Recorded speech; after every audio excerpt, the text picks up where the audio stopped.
Newton's third law was done. What is the Newton's second law, by the way? Yes, sir. What is the Newton's second law?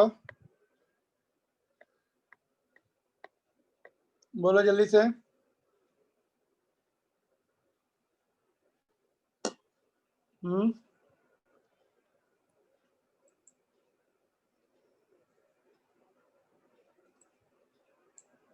We have seen Newton's all the three laws of motion. ठीक है. First law, second law is F net is equal to ma, or F net is equal to rate of change of momentum. Most of the questions are done by that only. We have done Newton's third law also. For every action there is equal and opposite reaction, and both are simultaneous, and action and reactions are on the different bodies, therefore they don't cancel each other. Forces are always in pair. Pairs will be of same nature, है ना. Gravitational force का gravitational force ही रहेगा pair, action reaction pair. और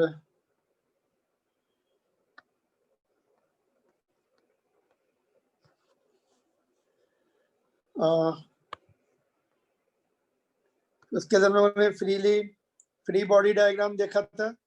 इसमें आप बताया था कि भाई बॉडी को सिस्टम से फ्री कर लो और उसको फिर indicate all the forces directly acting on it. Gravitational force तो सब में लगता है, बाकी और नॉर्मल रिएक्शन या टेंशन हो सकते हैं, या अप्लाइड फोर्स भी हो सकता है, फ्रिक्शन भी हो सकता है. टेंशन के बारे में पढ़ा था ना. Tension is the force in the string when it gets tight. Intermolecular forces होते हैं, इलेक्ट्रोमैग्नेटिक रिस्टोरिंग फोर्स होते हैं टेंशन वाले, है ना.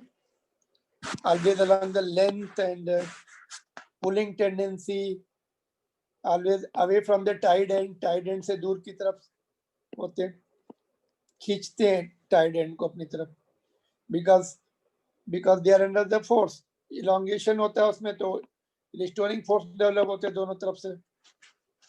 आइडियल स्ट्रिंग जो है, which is massless, frictionless and inextensible, tension will be same throughout the string.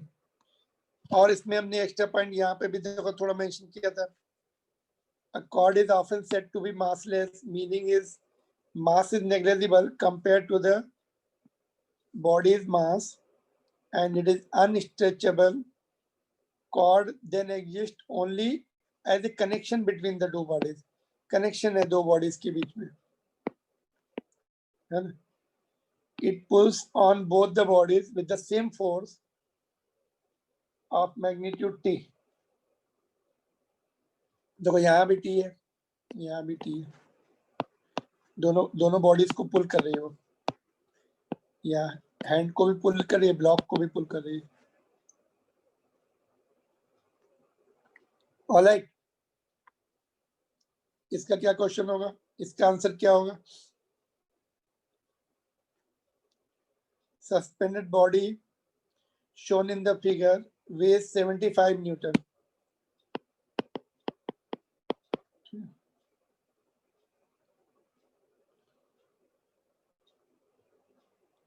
Is tension equals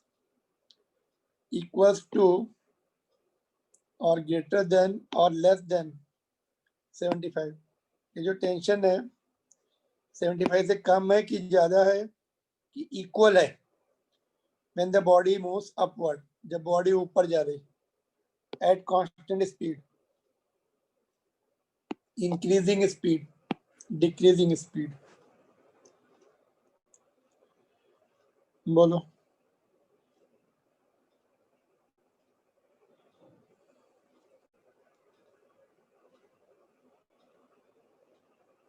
कैसे निकालेंगे? न्यूटन सेकंड लॉ से निकाल सकते हैं क्या? Or any other law you want to propose?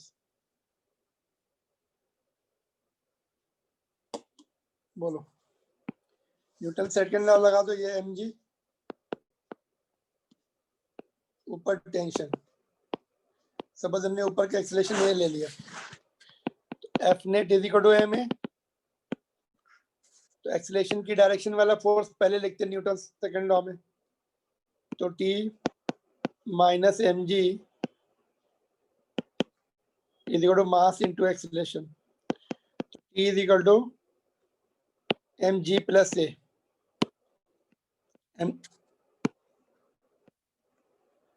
mg plus ma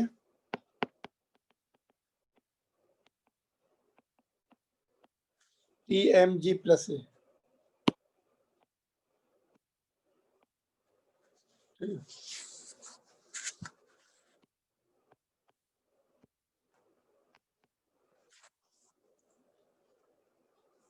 okay नहीं तो okay, ये एक रिलेशन बन गया। देखो जब ऊपर की तरफ एक्सीलरेट करते हैं हम तो टेंशन बढ़ जाता है, जब नीचे की तरफ एक्सीलरेशन होता है तो यहाँ माइनस आता है। देखो नीचे जाएगा तो mg पहले लिखा जाता है, डाउनवर्ड में a को माइनस कर दो, a को अपोजिट कर दो माइनस, तो g माइनस भी आ जाएगा। बट यहाँ पे वैल्यू पुट करते हैं इसमें। देखो ये कितना है, mg कितना है 75, तो ये बन गया। कांस्टेंट स्पीड से क्या होगा,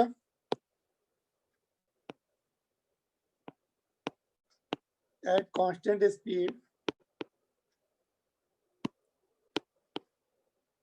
at constant speed v is equal to 0, a is equal to 0, sorry,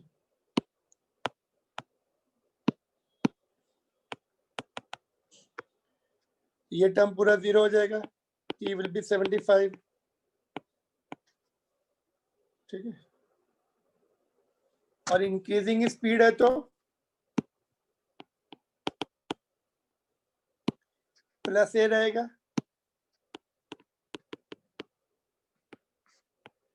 greater than 75 हो गया। डिक्रीजिंग स्पीड है तो 75, एक्सीलरेशन अपोजिट डायरेक्शन में हो जाएगा, डिक्रीजिंग में एक्सीलरेशन अपोजिट होता है। Can you hear me? Yes sir. तो माइनस एम हो जाएगा which will be less than 75।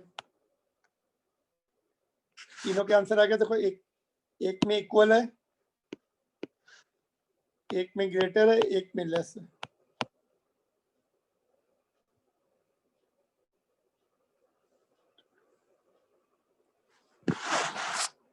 All right, any other difficulties there? नहीं सर। देख लो इसको फिर समझ, ऐसे क्वेश्चन एनसीईआरटी बुक में वो भी करेंगे अभी हम।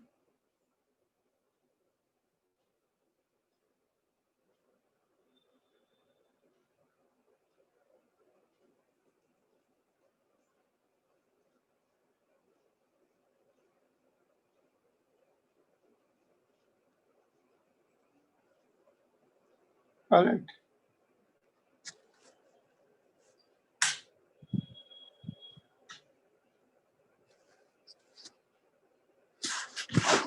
देखते पीछे क्या छूट गया था।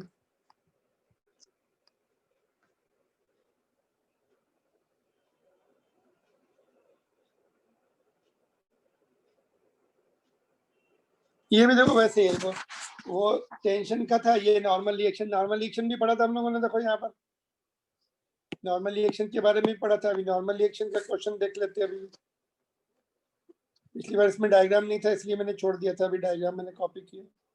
देखो this figure, in this figure the magnitude of normal reaction Fn greater than less than or equal to mg, m क्या है, mass of the block है। if the block and table are in the elevator moving upward at constant speed at increasing speed, पहले जैसे ही question equation देखो, suppose हमने upward है, suppose acceleration a ले लिया, तो अभी नॉर्मली इसको n ले रहे हैं और नीचे mg, तो नॉर्मल रिएक्शन माइनस mg, वहां पे टेंशन था, यहाँ पे normal reaction is equal to ma, तो n इज इक्वल टू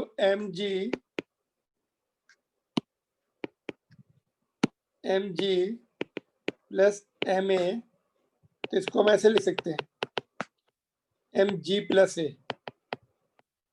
तो ये हमारा एक स्टैंडर्ड फार्मूला का भी काम करेगा। जब ऊपर जा रहे हैं तो नॉर्मल रिएक्शन या टेंशन एम जी प्लस ए होता है एक्सेलेरेशन से।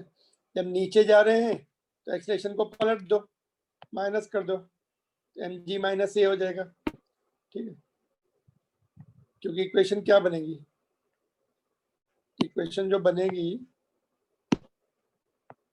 अपोजिट बनेगी, है ना। जब नीचे जाएंगे तो एम जी पहले लिखा जाता है ऐसे, नीचे वाला फोर्स जिधर जाते हैं उधर वाला फोर्स पहले एफ नेट में, N is equal to M, F net is equal to M. ये इक्वेशन कहाँ से लिखी हमने, एफ नेट इज इक्वल टू एम। सारी equation F net is equal to M से ही करेंगे। As I told you, we are going to solve 99% question by the second law, Newton second law. F net is equal to M से ये plus आ जाता है। तो अभी क्या है, फर्स्ट केस में क्या है, कांस्टेंट स्पीड। कांस्टेंट स्पीड में a will be 0, n will be mg only,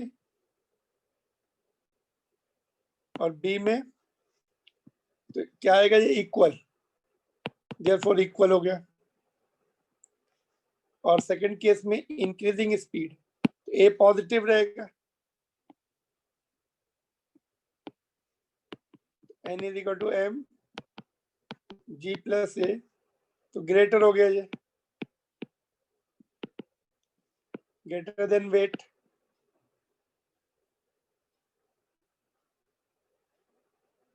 greater than mg हो गया। गेटिंग और नॉट।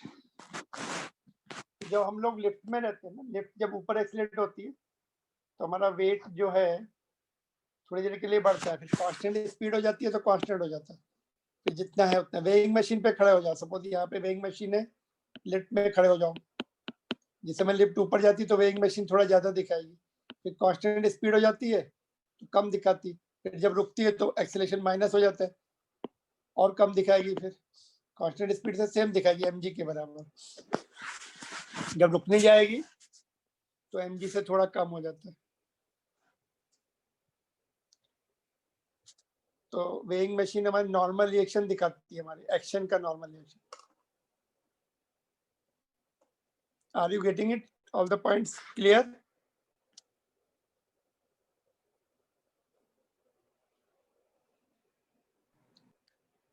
तो ये हो गया एक चेक पॉइंट 3, उससे पहले चेक पॉइंट 4 किया था हमने।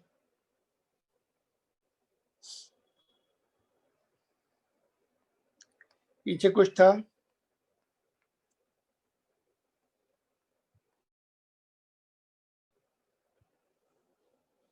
ठीक है, आगे देखिए। फिर ये क्वेश्चन पेंडिंग है, देखो ये वाला इंपॉर्टेंट क्वेश्चन, एक मिनट देख लेते हो कौन से क्वेश्चन पेंडिंग। तुम लोग होमवर्क कर नहीं रहे आजकल, है ना। ये वाला सेकंड पार्ट पेंडिंग है इसका। यहाँ से देखो, थोड़ी देर के लिए 30 की जगह थीटा ले लेते हैं उसको। ये थीटा अब अल्टरनेट एंगल होगा, जैसे ये थीटा है तो ये वाला थीटा होगा, तो ये हो जाएगा तुम्हारा u cos थीटा, एंगल के साथ वाला component, and u sin theta. ये और इसमें देखो v, ये u, ये भी u है, तो यहाँ से ये कंपोनेंट आएगा u sin थीटा आएगा ये, और ये वाला u cos थीटा आएगा।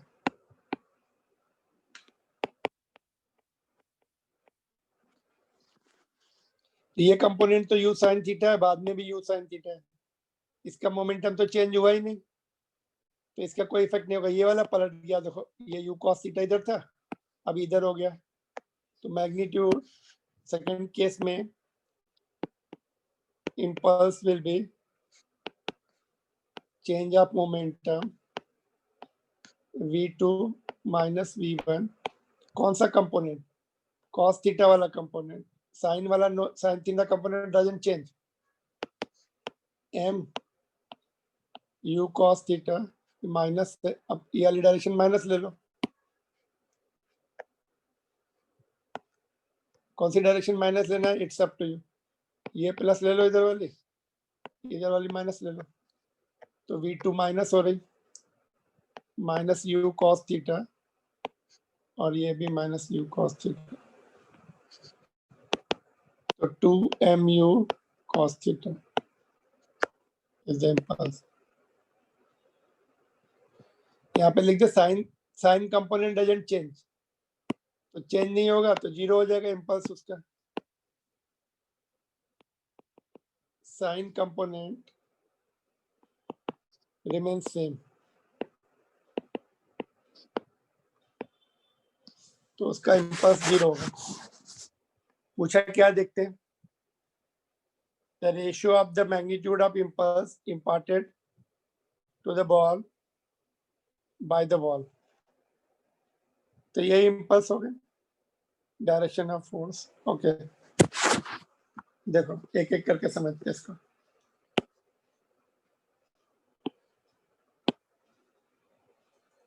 What is the direction of force on the wall due to each ball? इसमें तो डायरेक्शन सीधे डायरेक्शन ऑफ फोर्स है इस तरफ। अभी इसमें ये वाले कंपोनेंट चेंज हो रहे हैं, तो अभी भी इधर ही रहेगी, टुवर्ड्स राइट, दोनों केसेस में टुवर्ड्स राइट, राइट, इसमें भी right. And the ratio of magnitude of impulse imparted to the balls by the ball, इसमें कितना आया 2mu, इसमें कितना आया, रेशियो निकाल लो।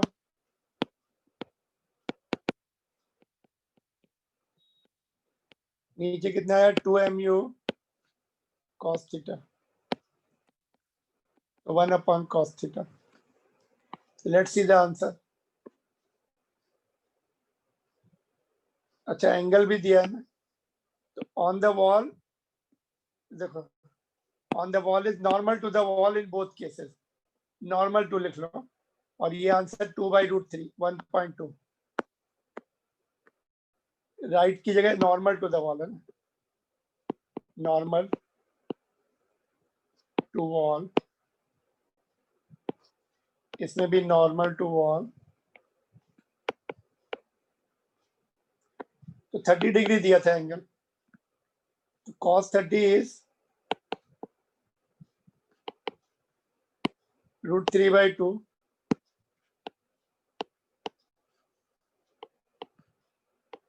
2/√3, इसकी वैल्यू 1.2 लिखी उन्होंने।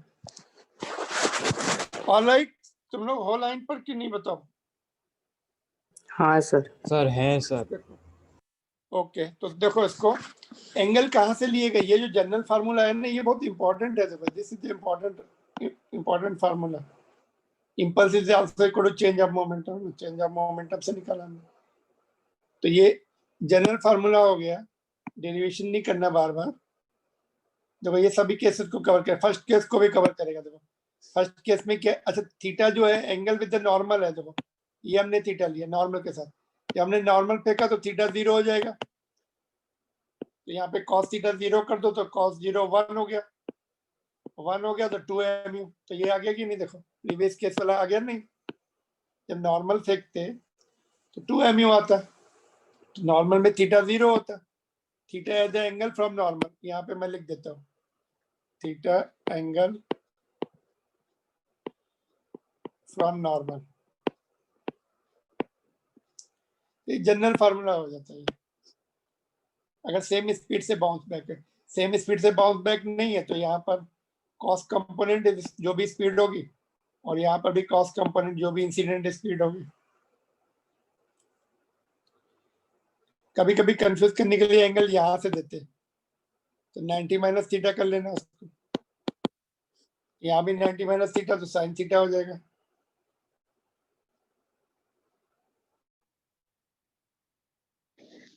ऑलराइट, मेरी आवाज आ रही है क्या? थोड़ा बहुत आई थिंक ऑडियो में कुछ गड़बड़ हुई है। Can you hear me? आ रही है सर। Yes sir. आ रही है? नो सर, ठीक अच्छे से आ रही है। आ रही है? नो सर अच्छे से आ रही, मतलब नहीं भी आ रही, अच्छे से भी आ रही?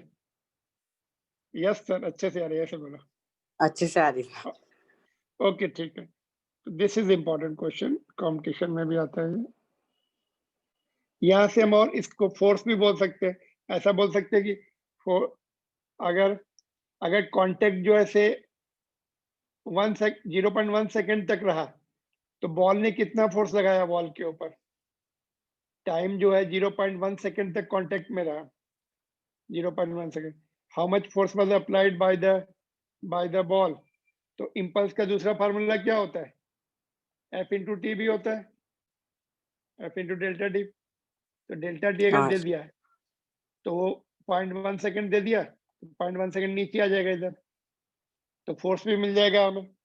अगर आगे पार्ट भी करना, अभी इम्पल्स पूछा है ना, तो फोर्स पूछा तो वो भी निकाल सकते हैं। फोर्स के लिए क्या है, time duration in which that momentum change, कितनी देर में मोमेंटम चेंज हुआ उसका टाइम ड्यूरेशन दे देंगे। इम्पल्स के दोनों फार्मूले इक्वेट कर देंगे, change of momentum and force into time.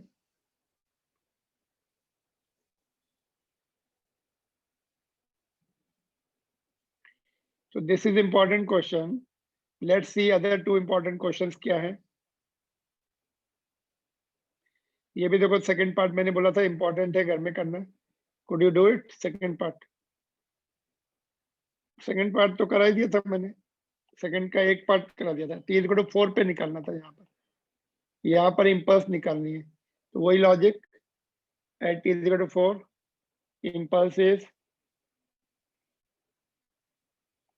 Change of velocity v2 dash minus v1 dash. तो m कितना है, 4 kg। v2 dash final velocity कितनी हुई यहाँ पे, 4 सेकंड के बाद फाइनल वेलोसिटी कितनी हो गई। ग्राफ ऐसे हो गया, पोजीशन टाइम ग्राफ ऐसे हो गया फ्लैट, फाइनल वेलोसिटी कितनी हो गई, 0। रेस्ट पे आ गई वो, 4 सेकंड बाद रुक गई, एक्सचेंज ही नहीं हो रहा है। और 4 सेकंड से पहले कितनी वेलोसिटी थी, स्लोप से निकाल सकते हैं ये, tan थीटा = 3/4। तो उससे पहले वेलोसिटी 3/4 थी, माइनस आ रहा है इसमें, मॉड नहीं, हमें साइन के साथ चाहिए, मॉड थोड़ी। यहाँ पे मॉड मैग्नीट्यूड नहीं पूछा, साइन के साथ निकालना पड़ेगा। तो -3 kg/s। 0 सेकंड पर +3 आए, 4 सेकंड पर -3 आए। तो ये इंपॉर्टेंट क्वेश्चन है, इसमें प्लस माइनस का गड़बड़ होता है, mind it, it should not be, you should be very clear about your points. ये भी क्वेश्चन कंपटीशन में आता है, एम्स में, नीट, जेई।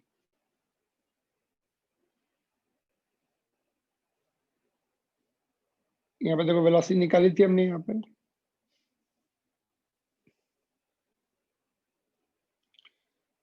ऑलराइट। तो -3 SI यूनिट और सेकंड और पहले पार्ट में +3 SI यूनिट।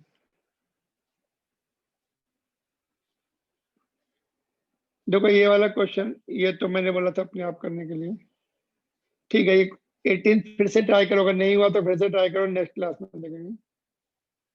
और 20 भी, ये वाला बता देता हूँ मैं। देखो इसमें पोजीशन टाइम ग्राफ दिया है ऐसे फिर ऐसे। तो 2 सेकंड तक स्पीड कितनी थी, स्लोप और tan थीटा 2/2। तो 2 सेकंड तक 1 cm/s थी। फिर इधर क्या होगा, 0 हो गई, 0 -2/2। तो -1 cm/s इधर वाली सिमेट्रिक है ना, ये +1 ये -1। तो क्या बोला है, suggest the suitable physical context for this motion. ऐसा मोशन कहाँ पे होता है बताओ, can you tell me where this motion will be there like this. मतलब ये एक्चुअल मोशन नहीं है, ये ऐसे ऐसे नहीं जा रही बॉल, डिस्प्लेसमेंट चेंज हो रहा है टाइम के साथ, डिस्प्लेसमेंट टाइम के साथ ऐसे ऐसे, एक्चुअल पाथ नहीं है। तो कौन से कॉन्टेक्स्ट में ये कैसा पाथ हो रहा होगा ये?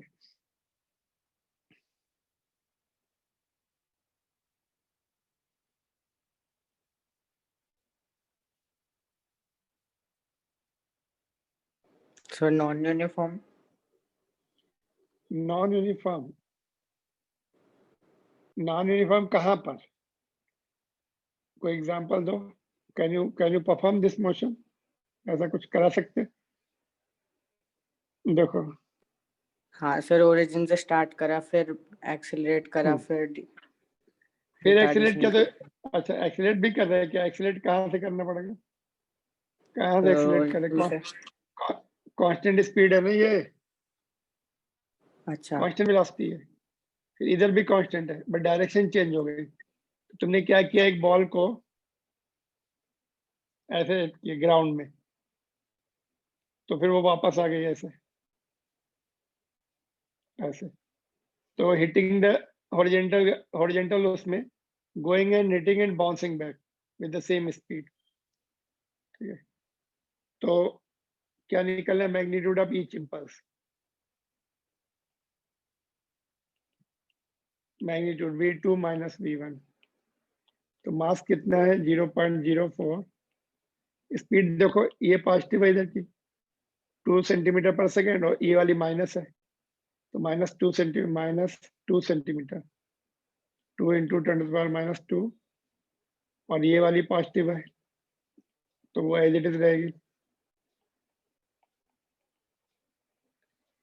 तो ये सर -1 है 2/2, अच्छा वेलोसिटी। 2/2 हो जाएगी। Velocity is this x2 minus x1 upon t2 minus t1। तो 2 माइनस 0 अपॉन यहाँ तक की, यहाँ तक ही चाहिए बस, 2 माइनस 0, तो 1 आ गया ना। तो ये भी 1 हो गई, तो ये हो जाएगा तुम्हारा 112, 0.08 इंटू 10⁻², और we can write 8 into 10⁻⁻4 kg metre per second.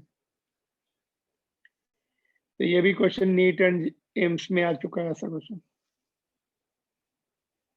तो with different values they can ask again these questions, थोड़ा चेंज करके। एंड तुम्हारे इसमें भी सब्जेक्टिव हाफ ईयरली वगैरह में या फाइनल एग्जामिनेशन में। Clear to all? Sanket, are you there? Yes, sir. No problem? No, sir. So these are the important questions we are discussing. तो थर्ड लॉ वगैरह के और बाकी 2 क्वेश्चन और भी मैंने जो दिए हैं, नंबर जो बताया उसको ट्राई करो, फिर नेक्स्ट क्लास में देखते। थोड़ा आगे पढ़ लेते हैं अभी। टेंशन, नॉर्मल रिएक्शन, ये सब हो चुका है। इक्विलिब्रियम ऑफ पार्टिकल, पार्टिकल की इक्विलिब्रियम क्या होती है? इक्विलिब्रियम क्या होती है? Any idea about the equilibrium? Any idea about the equilibrium? बोलो, what do you mean by equilibrium?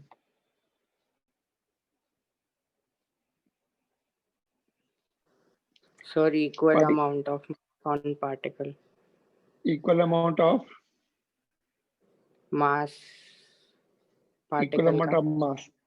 नहीं। Any other answer? देखो, इक्विलिब्रियम का मतलब क्या होता है? सपोज कोई पार्टिकल है यहाँ पर, उसके बाद बैलेंस फोर्सेस जो लग गए, जैसे ये है, एक इधर फोर्स लगाया, इधर एक, ऊपर कोई फोर्स है तो उसकी अपोजिट भी फोर्स है। तो बैलेंस फोर्सेस एंगल पे भी हो सकते हैं। इधर है तो ये नेट फोर्स 0। तो if net force on the particle is 0, then it will be in equilibrium. If net force on particle is 0,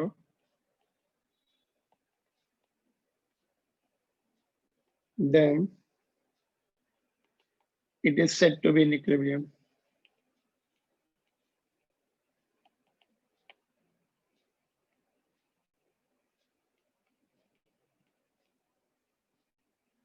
F net should be 0. F net should be 0. Simple. You can easily remember. दो forces हो सकती, एक force से तो कभी equilibrium नहीं आएगी, 2 or more forces होंगे तो इक्विलिब्रियम आ सकती है ना. Suppose your friends are pulling you, तो तुम्हारे दोनों हाथ दोनों तरफ से इक्वल फोर्स से खींच रहे हैं, तो you will remain there, equilibrium रहेगी. If some of your friend is pulling with the larger force, you will move in that direction, अनइक्विलिब्रियम हो जाएंगे, फिर you will not be in equilibrium. Force 0 doesn't mean कि tension 0. Tension हो सकता है, force net force 0 है, but body में या सिस्टम में टेंशन हो सकता है. यस, एग्रीड और not? Your friends are pulling you from both side, दोनों हाथ पकड़ के किधर खींच रहे किधर, तो टेंशन तो आएगा हाथों में, बट नेट फोर्स 0 रहेगा.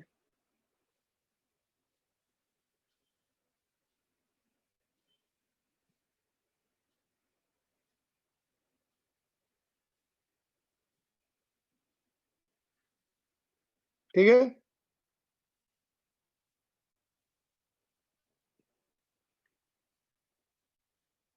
तो जैसे ये क्वेश्चन है, देखो शॉर्ट एग्जांपल है एनसीईआरटी बुक का. Mass of 6 kg. अच्छा, इसमें देखो एक डाउट और आ रहा होगा यहाँ पर.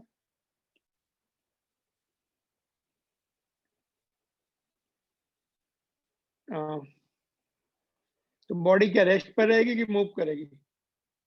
बॉडी में नेट फोर्स 0 होता है तो रेस्ट और यूनिफॉर्म मोशन हो जाता है. रेस्ट और यूनिफॉर्म मोशन.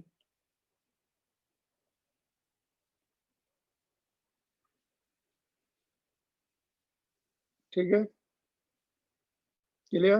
अर्जुन, इक्विलिब्रियम समझ में आया? You are off the air. Equilibrium में पढ़ा, इक्विलिब्रियम में नेट फोर्स 0 होता है, तो बॉडी या तो रेस्ट पर रहेगी या यूनिफॉर्म मोशन में रहेगा.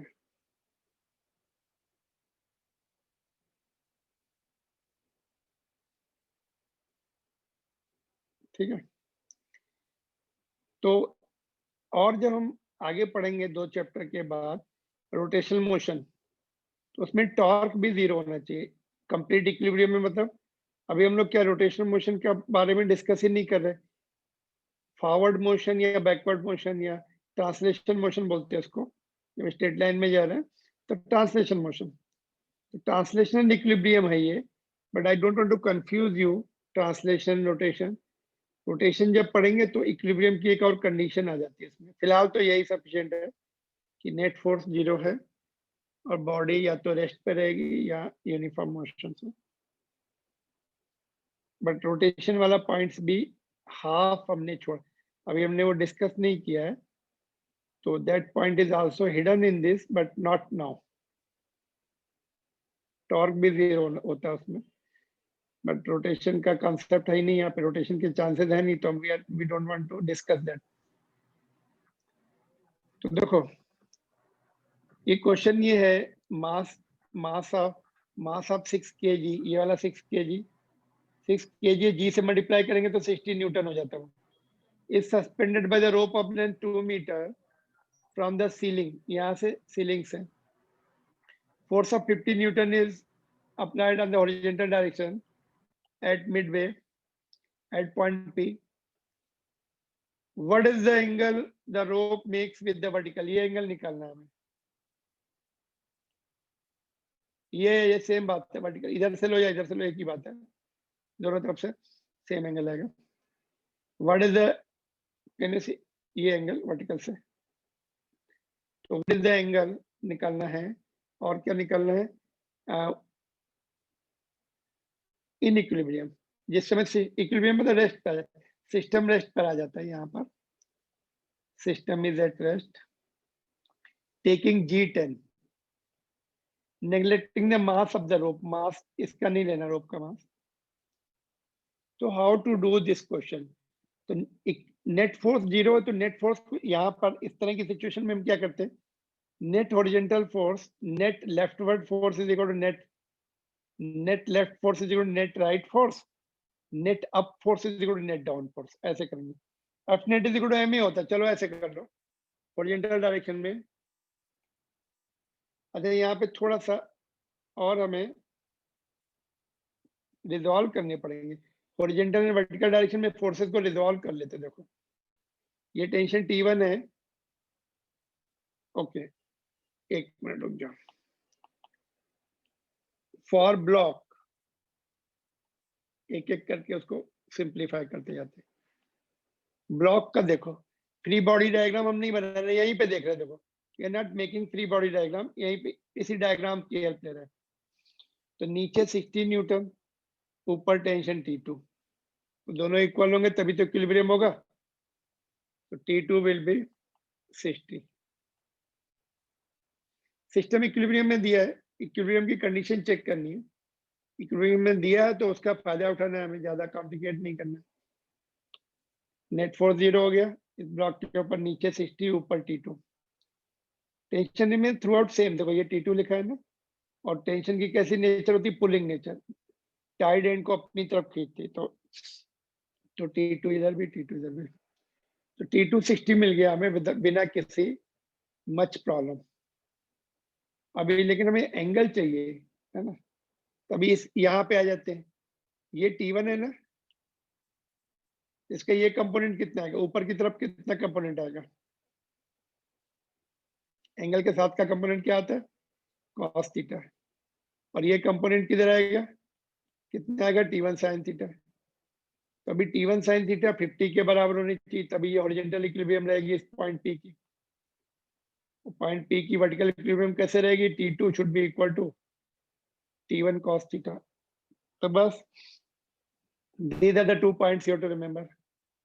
चाहे तो यहाँ पे सेपरेट डायग्राम बना लो। देखो ये 50 है, पॉइंट P की इक्विलिब्रियम चेक करते हैं, ये 50 है। तो ये ऐसे T1 था ऐसा, उसके कंपोनेंट रिजॉल्व कर लिया हमने। ये वाला कंपोनेंट, ये एंगल थीटा था, तो T1 cos थीटा आ जाएगा, जो कि T2 के बराबर होगा। हम वेक्टर भी इक्वल लेंथ के बराबर होगा, तो वेक्टर भी इक्वल लेंथ के बना रहे हैं। और T2 अपना ऑलरेडी आ चुका है 60 न्यूटन, ठीक है।